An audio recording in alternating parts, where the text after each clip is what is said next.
سابقہ آیات میں اہل جنت کا ذکر فرماتا ہے، ان کی نعمتوں کا ذکر کرتا ہے،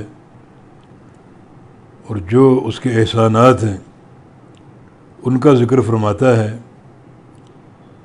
اور آج اس آیت نمبر 21 میں اہل جنت کے لیے ایک بڑی عظیم و شان نعمت کا ذکر ہے۔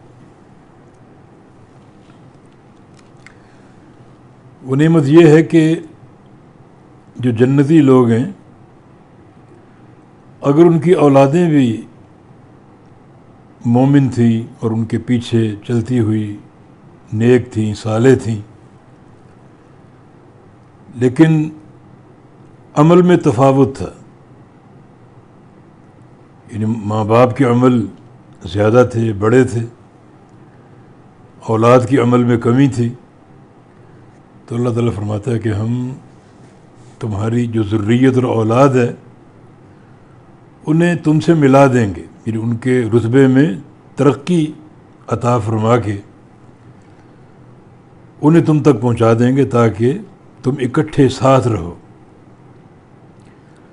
تو یہ ایک بڑا عظیم الشان اللہ تعالیٰ کا احسان ہے۔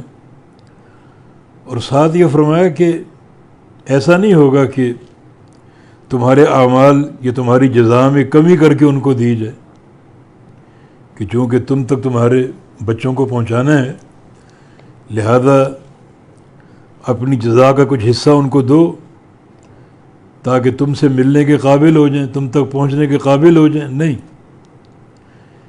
یہ اس کی کمال رحمت ہے کہ اللہ رب العزت ماں باپ کے عمل سے، ان کے اجر سے کوئی کمی نہیں کرے گا، اور ان کی تمام نعمت کے لیے اور خوشی پورا کرنے کے لیے ان کی اولادیں ان کو ترقی دے کر ان تک پہنچا دے گا۔ اس آیت کریمہ میں والذین آمنوا، اور جو لوگ ایمان لائے،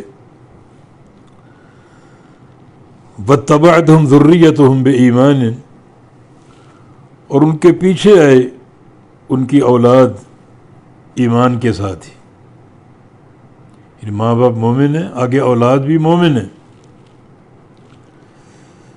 الحقنا بہم ذریتہم، ہم ملا دیں گے ان کے ساتھ ان کی اولاد کو۔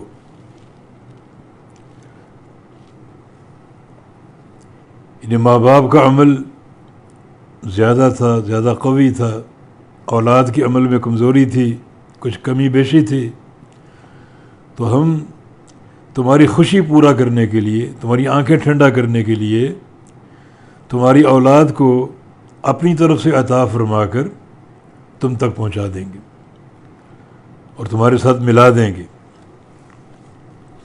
عبداللہ بن عباس کا قول ہے کہ ان اللہ لیرفع ذریۃ المؤمن فی درجتہ وان کانوا دونہ فی العمل لتقر بہم عینہ، کہ اللہ رب العزت ایک مومن بندے کی ذریت کو، اولاد کو اس کے درجے میں رفعت دے کر، بلندی دے کر ان کے ساتھ ملا دے گا، اگرچہ ان کے اعمال اس سے کم تھے، یعنی بچوں کے اعمال ماں باپ کے اعمال سے کم تھے، مگر اللہ رب العزت ان کے درجے میں رفعت عطا فرما کر انہیں ان کے ساتھ ملا دے گا تاکہ ان کی آنکھیں ٹھنڈی ہوں۔ اور ساتھ ہی فرمایا کہ وما التناہم من عملہم من شیء، اور ہم کمی نہیں کریں گے ان کے لیے ان کے عمل میں، من شیء کچھ بھی، یہ نہیں کہیں گے کہ تمہاری اولاد کو تم تک پہنچانا ہے تو اپنا کچھ اجر ان کو دو اور عمل کچھ دو انہیں تاکہ وہ تم تک پہنچنے کے قابل ہو جائیں۔ نہیں، ہم تمام نعمت کے لیے اور تمہاری خوشی پورا کرنے کے لیے اپنے فضل و احسان سے تمہاری اولاد کے درجے میں رفعت پیدا کر دیں گے اور انہیں تم سے ملا دیں گے، تم تک پہنچا دیں گے تاکہ تم اپنے بچوں کے ساتھ جنت میں ساتھ اکٹھے رہو۔ وما التناہم، اور نہیں کمی دیں گے ان کو، من عملہم ان کے عمل میں سے، من شیء کچھ بھی، ایک ذرہ بھی ان کے عمل سے نہیں لیں گے. ان کا عمل جیسا ویسا ان کے ساتھ رہے گا، برقرار رہے گا، اور ان کی اولادوں کو اپنی طرف سے دیں گے، اپنے فضل سے، اپنے احسان سے ان کا رتبہ بلند کر دیں گے، تاکہ وہ اپنے ماں باپ کے درجے کے قابل ہو سکیں اور پھر سارا خاندان اکٹھا رہ سکے. یہ اس کا احسان عظیم ہے، اللہ تعالیٰ کا فضل ہے. اور اللہ رب العزت بعض اوقات ماں باپ کو بھی نوازتا ہے بچوں کی نیکیوں سے، یہ بھی اس کے فضل کی علامت. چنانچہ مسند احمد میں حدیث ہے کہ ان اللہ لیرفع الدرجۃ للعبد الصالح فی الجنہ، کہ اللہ تعالیٰ جنت میں ایک نیک بندے کے درجے کو بلند فرماتا ہے، اس کو ترقی دیتا ہے، رفعت دیتا ہے، اور اس کے درجے کو اونچا کرتا ہے. فیقول، وہ بندہ کہتا ہے، یا ربی انا لی ھذا، یہ مجھے ترقی کیوں ملی، میرا درجہ بلند کیوں کیا گیا؟ فیقول، تو اللہ تعالیٰ فرمائے گا، باستغفار والدک لک، تیرے بچے نے، تیری ذریت نے تیرے لیے استغفار کیا تھا، مغفرت کی دعا کی تھی، ہم نے وہ قبول کر لی، اور اس دعا کی برکت سے تمہارے درجے میں رفعت عطا فرما دی، تمہارا مقام اونچا کر دیا اس دعا کی برکت سے.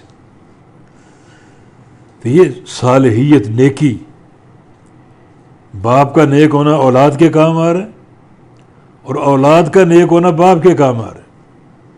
وہ نبی علیہ السلام کی معروف حدیث ہے کہ اذا مات ابن آدم انقطع عملہ، جب ابن آدم فوت ہوتا ہے، مر جاتا ہے، تو اس کے عمل کا سلسلہ منقطع ہو جاتا ہے، رک جاتا ہے اور تھم جاتا ہے. الا من ثلاث، مگر تین عمل جاری اور قائم رہتے. من صدقۃ جاریہ، بندے نے کوئی صدقہ جاریہ کیا ہو تو جب تک وہ عمل جاری ہے ثواب ملتا رہے گا. او من علم ينتفع به، یا اپنے پیچھے علم چھوڑ گیا جس سے نفع لیا جا رہا ہے، کوئی کتاب لکھی، کوئی شاگرد تیار کر دیے، اور وہ کتاب لوگ پڑھ رہے ہیں، اور وہ شاگرد آگے پڑھا رہے ہیں اور اس علم کو نشر کر رہے ہیں، تو جب تک یہ سلسلہ جاری رہے گا وہ اجر پہنچتا رہے گا. اور تیسری چیز، او ولد صالح یدعو لہ، نیک بچہ، نیک بیٹا جو اس کے لیے دعا کرے. تو یہ یعنی شریعت کی سماحت ہے. ایک کنبے میں باپ اور بیٹا ہے تو باپ کی نیکی بیٹے کے کام آ رہی. اللہ تعالیٰ قیامت کے دن بیٹے کو ترقی دے کر باپ تک بھیج دے گا، اور باپ کے عمل کو کم نہیں کرے گا.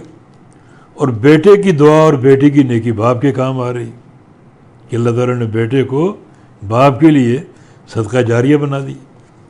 وہ استغفار کی دعا کر رہا ہے اور اللہ قبول کر کے جنت میں اس کے درجے بلند کر رہا ہے. تو یہ شریعت کی بہت بڑی برکت اور سماحت. آگے فرمایا کہ کل امرئ بما کسب رہین. اب یہ اس کے عدل کا معاملہ ہے. یعنی اس آیت میں دونوں رنگ جمع ہے، فضل بھی عدل بھی. فضل کیا تھا کہ اللہ تعالیٰ نے اپنے فضل سے بیٹے کو عطا فرمایا اور اس کو باپ تک پہنچا دیا، اور اس طرح کے باپ کے اجر کو کم نہیں کیا، وہ اجر کم نہیں کرتا. وہ لیوفیہم اجورہم ویزیدہم من فضلہ، یہ تو پورا اجر دیتا ہے، یہ اپنے فضل سے بڑھا دیتا ہے، اجر میں کمی نہیں کرتا. یہ سارا اس کے فضل کا معاملہ ہے. آگے اس کے عدل کا بیان ہے، کل امرئ بما کسب رہین، ہر انسان جو اس نے کمایا اس میں گروی رکھا ہوا ہے، اس میں گروی رکھا ہوا ہے۔ گروی کا معنی آپ جانتے ہیں، کسی سے آپ قرض لیں تو وہ کوئی شے طلب کرتے بطور گروی کہ قرض ادا کر کے گروی چھڑا لینا۔ اب وہ بندہ اس قرض میں قید ہے، گروی اس کی قید ہے، ضبط کی گئی ہے، اب وہ قرض ادا کرے تو اپنی گروی اس سے چھڑائے۔ اس طرح ہر انسان اپنے عمل میں گروی قید ہے، جہنم کا لقمہ بن سکتا ہے، لیکن اگر رہن ادا کر دے عمل صالح کے ذریعے تو اپنے آپ کو اس قید سے نکال سکتا ہے۔ تو اللہ تعالیٰ کسی پر ظلم نہیں کرتا، اگر برائی کی ہے تو اس برائی میں آپ اس کے غیظ و غضب کا نشانہ بنیں گے، چھڑانا چاہتے ہو تو نیک عمل کرو تاکہ اس گروی کو کھول سکو، اپنے آپ کو بچا سکو، نکال سکو۔ تو نیک اعمال کی ضرورت ہے، اور اگر نیک اعمال نہیں ہیں تو جو آپ کا کسب ہے اس کسب میں آپ گروی، یہ اس کا عدل کا معاملہ ہے۔